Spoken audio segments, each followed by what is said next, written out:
తాజాగా ఈ సినిమా మరో సంక్షోభాన్ని ఎదుర్కొనబోతుంది.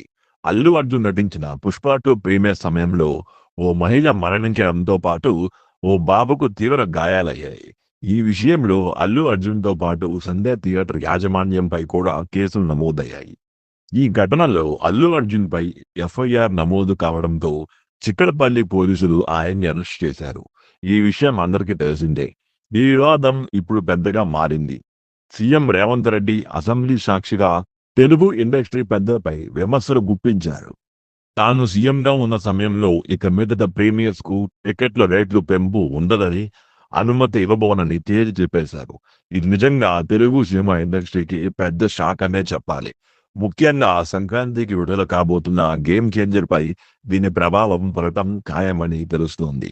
అయితే నిర్మాత దిల్ రాజు మాత్రం 'గేమ్ చేంజర్'కు ఎలాంటి ఇబ్బందులు ఉండవని ధీమా వ్యక్తం